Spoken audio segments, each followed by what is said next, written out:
नमस्कार दोस्तों। आगामी जो बिहार के एग्जाम होने वाले हैं, चाहे 71 बीपीएससी का हो या कोई भी बिहार का एग्जाम हो, सीजीएल का एग्जाम हो, कोई भी बिहार का एग्जाम हो, चाहे बिहार जो बीपीएससी करवाए, बिहार एसएससी करवाए, कोई भी करवाए, उसमें बिहार स्पेशल से सवाल पूछे ही जाते हैं। तो इन्हीं को ध्यान में रखते हुए मैंने बिहार स्पेशल की सीरीज शुरू की। उसमें मैंने छोटे छोटे, कोई 25 मिनट, कोई 20 मिनट, कोई 30 मिनट, कोई 35 मिनट, इस तरीके से करके मैंने 27 क्लासेस बना दी हैं। जो लगभग जो बिहार स्पेशल का पोर्शन है उसमें वो पूरा हो जाता है। लेकिन कुछ छोटी छोटी चीजें बचती हैं, यहाँ से भी एक दो सवाल बन जाते हैं। तो उनको क्यों छोड़ा जाए जब 10-20 मिनट में हम इसको कवर कर सकते हैं। तो एक क्लास बनेगी जो बिहार मिसलेनियस वाला पार्ट होता है, विविध वाला पार्ट होता है, जो एकदम फैक्चुअल इंफॉर्मेशन होती है, कभी कभी उनसे भी सवाल आ जाता है। तो अगर हम इनको छोड़ देंगे, कॉन्सेप्चुअल वाली सारी चीजें तो हम पढ़ चुके हैं, लेकिन इनको भी पढ़ना इसलिए जरूरी है कि कभी कभार एक आध सवाल आ जाते हैं। तो जिससे हमको मतलब कि हमारा कुछ भी छूटे ना, इसके लिए हमको ये भी कवर करना पड़ता है। ठीक है। इसके बाद एक क्लास मैं करवा दूंगा जो बिहार का पर्यटन है उस पे, और एक क्लास जो होगी बिहार के जो पुराने साल के सवाल आए हैं ना, उनको एक ही वीडियो में से जो 46 से लेके बीपीएससी का 77वीं बीपीएससी तक का, उसमें जितने भी सवाल बिहार स्पेशल से आए हैं वो सब एक दो चार पेज में लिख के, और मैं आपको वो नोट्स दे दूंगा, उसके लिए एक क्लास बना दूंगा जिससे आपका बिहार स्पेशल से संबंधित कोई कुछ भी ना छूटे, और बिहार स्पेशल के लिए आपको इधर उधर भागने की जरूरत ना पड़े, सब कुछ एक ही जगह पे मिल जाए। तो मुश्किल से आज ये 28वीं क्लास है, दो क्लास और बनेगी तो 30 क्लास, जो आधे आधे घंटे या 20 मिनट, कोई 35 मिनट, इस तरीके से करके आप देखोगे तो 10-12 घंटे से ज्यादा नहीं होंगी सब। तो इतने में अगर आपका 40 सवाल 30 सवाल सही होता है तो क्या बुरा है। तो जल्दी से कवर करो, और ये पीडीएफ आपको मिल ही जाती है, सामने रख के सुन लो तो सारी क्लासेस आपकी कवर हो जाएंगी। ठीक है। चलो शुरू करते हैं। पहला जो फैक्ट है इसमें बिहार विविध वाले उसमें, कि स्थापना दिवस बिहार का कब मनाया जाता है, तो 22 मार्च को मनाया जाता है। इसकी सारी हिस्ट्री ना, सब कुछ मैं बता चुका हूँ पिछली क्लासेस में। तो वहां से जाके बैकग्राउंड कवर करो, और यहाँ से कुछ फैक्चुअल इन्फॉर्मेशन है वो देख लो। और बहुत सारी फैक्चुअल इन्फॉर्मेशन थी, लेकिन मैं जो पढ़ा चुका हूँ, चाहे ज्योग्राफी वाले लेक्चर में या हिस्ट्री वाले लेक्चर में, पॉलिटी वाले लेक्चर में, तो उनको, उस फैक्ट को मैंने यहाँ पे हटा दिया है, क्योंकि बार बार डालने का कोई मतलब नहीं है। आप जब पूरी क्लासेस क्रम में करोगे तो आपको एक एक फैक्ट मिल जाएगा। और कोई भी किताब पढ़ लो आप, मैं दावा करता हूँ कोई भी किताब पढ़ लो, इनसे ज्यादा चीजें मतलब कि जो मिलेंगी फिर वो आपके काम की नहीं होंगी, वो बस किताब बनाने के लिए 100 पेज में भर दिया जाता है। लेकिन इससे ज्यादा काम का फैक्ट, मतलब कि जो बिहार पीएसएस में पूछा जाता है एग्जाम के हिसाब से, वो होता नहीं है। ठीक है। देखो, स्थापना दिवस कब मनाया जाता है? 22 मार्च को। स्थापना कब होती है? 1 अप्रैल 1912 को। प्रथम विभाजन जो होता है बिहार का, वो 1 अप्रैल 1936 को होता है। और जब झारखंड इससे अलग हो जाता है द्वितीय विभाजन में, तो 15 नवंबर 2000 को इसका द्वितीय विभाजन हो जाता है। स्वरूप इसका कैसा है कि देखने में बिहार लगता कैसे है, तो आपकी उसकी जो संरचना वो इस तरीके से बनती है, तो इसलिए बोला जाता है इसका स्वरूप आयताकार है। क्षेत्रफल इसका है 94,163 किलोमीटर स्क्वायर का, जो भारत के कुल क्षेत्रफल का 2.86% है। भारत का जो जनसंख्या के मतलब कि क्षेत्रफल के हिसाब से ये राज्य कौन सा है, 12वें नंबर पे आता है। और अगर राज्य और जो यूनियन टेरिटरी है, जो संघ शासित प्रदेश है, उनको भी मिला लें, तब उस हिसाब से भारत इसका स्थान जो है 13वां हो जाता है। सबसे बड़ा इसका जिला कौन सा है? पश्चिमी चंपारण इसका सबसे बड़ा जिला है। सबसे छोटा जिला कौन सा है? शिवहर है। उत्तर से दक्षिण जो इसकी लंबाई है वो 345 किलोमीटर है। पूरब से पश्चिम कौन सी कितनी है? 483 किलोमीटर। ये सब बता चुका हूँ, बस एक जगह फैक्ट कलेक्ट करके मैं आपको दे दे रहा। राज्य की पशु बिहार का कौन सा है? बैल। 2013 से पहले रीछ हुआ करता था। वृक्ष कौन सा है जो बिहार का है? राज्य की पीपल है। पशु कौन सा है? राज्य की बैल है। पक्षी कौन सा है? राज्य की गौरैया, पहले नीलकंठ हुआ करता था। मछली कौन सी है बिहार की? राज्य की मांगुर है। पुष्प राज्य की पुष्प कौन सा है? गेंदा है। राजकीय चिन्ह कौन सा है? बोधिसत्व है। राजकीय भाषा कौन सी है? हिंदी है, फिर बाद में उर्दू को भी बना दिया गया। तो ये आपको बस छोटे छोटे फैक्ट हैं, कई बार जब सुनोगे तो याद हो जाएगा, पढ़ोगे तब भी याद हो जाएगा। ठीक है। अब देखो, सीट कितनी है बिहार में? लोकसभा की सीटें बिहार में 40 है, राज्यसभा की सीटें 16 है, विधानसभा की सीटें 243 है, विधान परिषद की सीटें 75 है। टोटल जो बिहार में महानगर है ना, वो केवल एक ही है, पटना महानगर, और बिहार में कोई भी महानगर नहीं है। जो राज्य की राज्य प्रार्थना है वो क्या है? उसकी राज्य प्रार्थना है, मेरी रफ्तार पर सूरज की किरणें नाच करें। ये किसने लिखा है? ये लिखा है एम आर चिश्ती ने। तो राज्य प्रार्थना के विषय में ये आप समझ लिया। राज्य गीत कौन सा है बिहार का? कि मेरे भारत की कंठहार तुझको सत सत नमन। तो सत सत वंदन, ये किसके मतलब इसको किसने लिखा है? सत्यनारायण है, इनके द्वारा ये गीत गाया गया है, लिखा गया है। तो राज्य गीत कौन सा है? मेरे भारत की कंठहार तुझको सत सत वंदन। जनसंख्या में 3rd नंबर पे है, आपको पता है। ये पहले नंबर पे यूपी है, दूसरे नंबर पे महाराष्ट्र है और तीसरा नंबर हमारे बिहार का आता है। बिहार का सबसे गर्म जिला और सबसे ठंडा जिला दोनों ही गया है, तो ये आपको दिमाग में रखना है। समुद्र तल से जो बिहार की ऊंचाई है ना, वो 173 फीट है। बिहार और नेपाल की सीमा कितनी लगती है, क्योंकि अंतरराष्ट्रीय सीमा हो जाती है, तो आपको ये थोड़ा सा ध्यान रखना है, कभी पूछ ही ले क्या कर लोगे। 729 किलोमीटर का है, तो ये दिमाग में रखना है। और देखो, पटना जो सचिवालय है, इसका वास्तुकार कौन है? वास्तुकार है जोसेफ मुंसिग। तो जो वास्तुकार अलग है और निर्माण करता, वास्तुकार का मतलब डिजाइन किसने किया है, ठीक है। और निर्माणकर्ता कौन है? मार्टिन बर्ड है। सर्वाधिक पाई जाने वाली मिट्टी कौन सी है? देखो, सबसे ज्यादा तो जलोढ़ ही मिट्टी पाई जाएगी, क्योंकि यहाँ पे नदियों का द्वारा जो मैदान होता है, वहां पे कौन सी मिट्टी पाई जाती है? जलोढ़ मिट्टी ही पाई जाती है। तो सबसे ज्यादा कौन सी मिट्टी पाई जाएगी? जलोढ़ मिट्टी। और सबसे ज्यादा कौन सी फसल पाई जाती है? मतलब कि बिहार की सबसे प्रमुख फसल कौन सी है? चावल है, ठीक है। उच्च न्यायालय पटना के विषय में इंफॉर्मेशन ले लेते हैं। इसकी आधारशिला जो रखी गई वो 1 दिसंबर 1913 को, जो लॉर्ड हार्डिंग गवर्नर जनरल था, उस तो उसके द्वारा, जो लॉर्ड हार्डिंग सेकंड था, उसके द्वारा ये आधारशिला बिहार उच्च न्यायालय की या पटना उच्च न्यायालय की रखी गई। बाद में इसका 3 फरवरी 1916 को उद्घाटन हुआ और इसकी स्थापना कब होती है? 9 फरवरी 1916 को कटक जो हाई कोर्ट था, उसके खंडपीठ के रूप में इसकी स्थापना की जाती है। बिहार का महापर्व कौन सा है? तो छठ महापर्व है। प्रमुख लोक नृत्य बिहार के कौन से हैं? विदेशिया है, कठफोड़वा है, तो ये आपको ध्यान रखना। अनुपम झील कहाँ पे है? कैमूर में है। बिहार का चित्तौड़गढ़ किसको कहा जाता है? औरंगाबाद को कहा जाता है, ठीक है, क्योंकि यहाँ राजपूतों की संख्या ज्यादा है, इस हिसाब से कहा जाता है, ठीक है।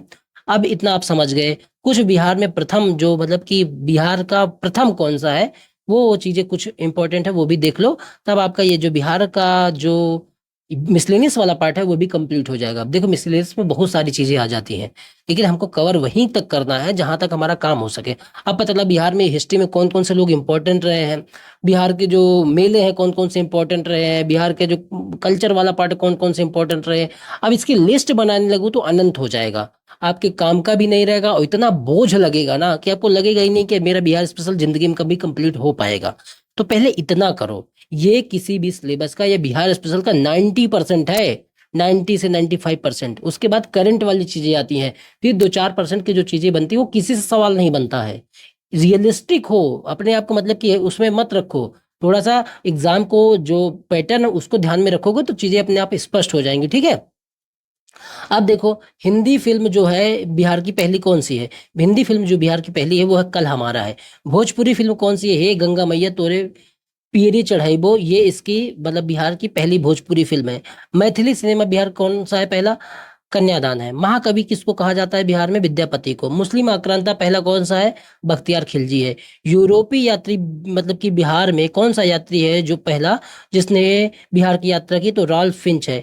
यही जो है ये बिहार का, चाहे बिहार की यात्रा करने वाला प्रथम यूरोपीय कह लो चाहे प्रथम अंग्रेज कह लो, इसलिए क्योंकि जो ये रॉल्फ फिंच था ये अंग्रेज ही था, ठीक है। तो ये यूरोप का तो है ही, लेकिन अंग्रेज है, इंग्लिश का है, मतलब कि इंग्लैंड का है। तो उस हिसाब से ये दोनों सवाल एक ही बनते हैं, क्योंकि कोई और फ्रेंच का नहीं है यात्री पहला था, रॉल्फ फिंच अंग्रेज था। इसलिए चाहे यूरोपीय कह दो चाहे प्रथम अंग्रेज कह दो। बिहार का दौरा करने वाले प्रथम सिख गुरु कौन से हैं? गुरु नानक देव जी हैं। अब देखो, ज्ञानपीठ पुरस्कार पाने वाले प्रथम व्यक्ति कौन से हैं? रामधारी सिंह दिनकर है। उर्वशी महाकाव्य के लिए इनको ज्ञानपीठ पुरस्कार दिया गया था, तो ये पहले बिहारी हैं जिनको ज्ञानपीठ पुरस्कार मिला।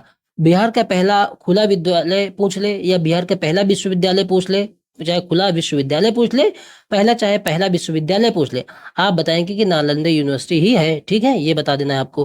कुमार गुप्त इसने इसको बनवाया था, ये आपको दिमाग में रखना है। अब देखो, यहाँ से सवाल बनते हैं लेकिन ध्यान रखना है, थोड़ा सा कंफ्यूज नहीं हो जाना है। बिहार का प्रथम दैनिक पत्र होता है, अब ये दूसरा होता है साप्ताहिक पत्र। तो बिहार अगर दैनिक पत्र पूछे ना, तब बताना है आपको हिंदी का सर्वहितैषी। हिंदी में अगर पूछे तो कि बिहार का पहला हिंदी दैनिक पत्र कौन सा था, तो आप बताओगे सर्वहितैषी। और इसकी जो लॉन्च किया गया था इसको 1882 में। और बिहार का प्रथम साप्ताहिक अगर पूछ ले, तब हिंदी पत्र जो सप्ताह में एक बार होता था, ये थोड़ा पहले हो जाएगा, क्योंकि सप्ताह में एक बार करना और फिर डेली डेली करना, तो उसको क्या कहते हैं, थोड़ा टाइम लगेगा तो इसको बनाने में, क्योंकि उस समय प्रिंटिंग प्रेस वगैरह इतने तो थे नहीं। तो जो डेली आएगा वो थोड़ा सा बाद में आया। बिहार बंधु जो 1874 में आया, ये साप्ताहिक था। इसी तरीके से प्रथम दैनिक इंग्लिश कौन सा हो जाएगा, द सर्च लाइट, और प्रथम साप्ताहिक इंग्लिश कौन सा हो जाएगा, द बिहार हेराल्ड, समाचार पत्र न्यूज़पेपर की बात हो रही है यहाँ पे, ठीक है। तो ये आपको ध्यान में रखना है। स्वर्ण भंडार बिहार में कहाँ है, करमटिया गांव है, जो करमटिया खान है मुंगेर में, वहीं पे स्वर्ण भंडार है बिहार में। तो आपसे ये पूछा जाए कि स्वर्ण भंडार के लिए फेमस करमटिया जो खान है या करमटिया गांव है वो कहाँ पे है, तो आप बताएंगे मुंगेर में है। बिहार में सबसे पहले नगर पालिका की स्थापना कहाँ पे हुई थी, तो आरा में सबसे पहले नगर पालिका की स्थापना 1865 में हुई थी। इंपॉर्टेंट है, याद रखना है। बिहार का प्रथम जैविक गांव कहाँ है, कोठिया जिला समस्तीपुर में 2006 में इसको प्रथम जैविक गांव बनाया गया, तो ये भी आपको दिमाग में रखना है। और आओ, बिहार की कौन सी ऐसी भाषा है जिसको 8वीं अनुसूची जो संविधान की है उसमें शामिल किया गया था, तो पहली क्षेत्रीय भाषा बिहार की कौन सी हो जाएगी, मैथिली हो जाएगी, जिसको शामिल किया गया था, ये भी ध्यान में रखना है। भोजपुरी शामिल नहीं है अभी। बिहार की प्रथम सिंचाई परियोजना कौन सी है, सोन बहुउद्देशीय परियोजना, ठीक है। दिल्ली की गद्दी पर बैठने वाला प्रथम बिहारी कौन सा है, शेरशाह सूरी है। खगोली वेधशाला कहाँ पे है, इंदिरा गांधी तारामंडल, ये कहाँ पे है, पटना में है। बिहार में पैदा होने वाले पहले सिख गुरु कौन से हैं, गुरु गोविंद सिंह, पटना साहिब में। बिहार में पहले आने वाले कौन से हैं, गुरु नानक हैं, लेकिन पहले जो पैदा ही यहीं पे हुए उनको बोला जाता है गुरु गोविंद सिंह, यहाँ पे पैदा हुए, और इनके ही जो गुरुद्वारा है उसको पटना साहिब बोला जाता है, पटना में है, ठीक है। आपको याद रखना है। राजेंद्र कृषि यूनिवर्सिटी कहाँ पे है, ये पूसा में है, ठीक है। बिहार कृषि कॉलेज कहाँ पे, सबौर भागलपुर में है। ज्योतिषेश्वर ठाकुर ने वर्ण रत्नाकर जो किताब लिखी थी 1324 में, इनकी इसको मतलब कि ये जो वर्ण रत्नाकर है ये मैथिली की प्रथम पुस्तक है, और इसमें मिथिला क्षेत्र का ही वर्णन है, तो ये आपको ध्यान रखना है। बयाज एक जो कृति है ये मुल्ला तकिया की है, इसमें उत्तर बिहार के इतिहास का वर्णन है, तो ये भी ध्यान रखना है। ब्रह्मा सिद्धि किसकी रचना है, मंडन मिश्र की। राजेंद्र प्रसाद को क्या क्या कहा जाता था, राजेंद्र प्रसाद को देश रत्न कहा जाता था, अजात शत्रु कहा जाता था।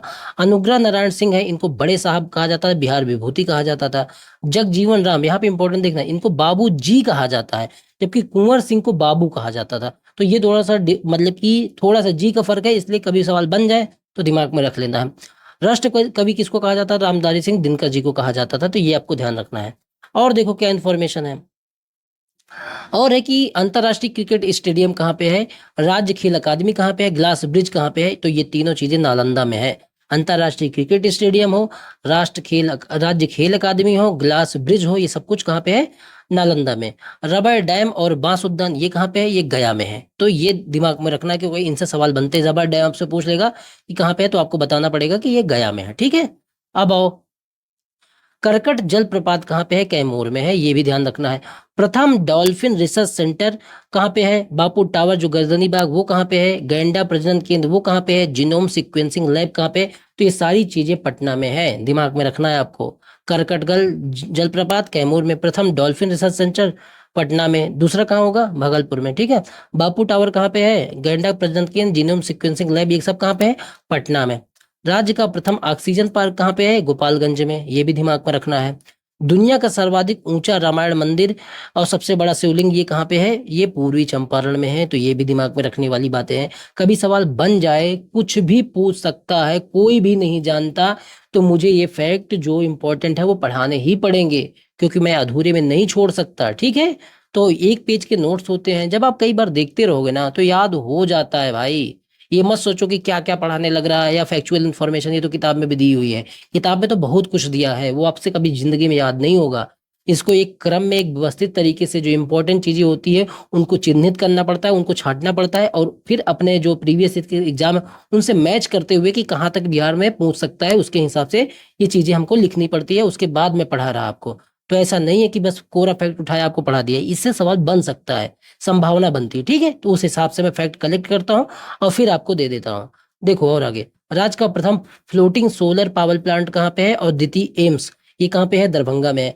बिहार का प्रथम चिड़िया जो सेकंड नंबर का चिड़ियाघर है वो कहाँ पे है, रानीगंज में, और ये कहाँ पे है, अररिया में। प्रथम जैव विविधता पार्क कहाँ है, कुसियार गांव, ये भी कहाँ है, अररिया में, तो ये याद रखना है। ये सब की पीडीएफ तो मैं भेज ही दूंगा। बिहार का सबसे बड़ा बॉटलिंग प्लांट कहाँ पे है, बेगूसराय में। द्वितीय डॉल्फिन रिसर्च सेंटर ये मैं आपको बता चुका हूँ, भागलपुर में। ओबनी डैम और मंदार पर्वत में मोर अभ्यारण्य है, ये दोनों चीजें कहाँ पे हैं, ये बांका में है।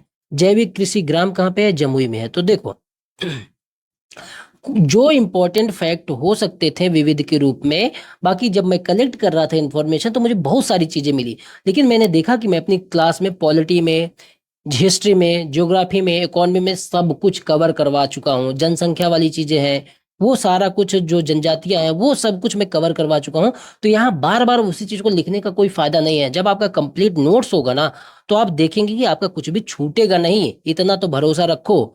ठीक है। और ये जो इसकी पीडीएफ है, मैं आपको बता चुका हूँ कितनी बार कि इस नंबर पे मैसेज करके इसकी पीडीएफ ले सकते हो, 9667305679।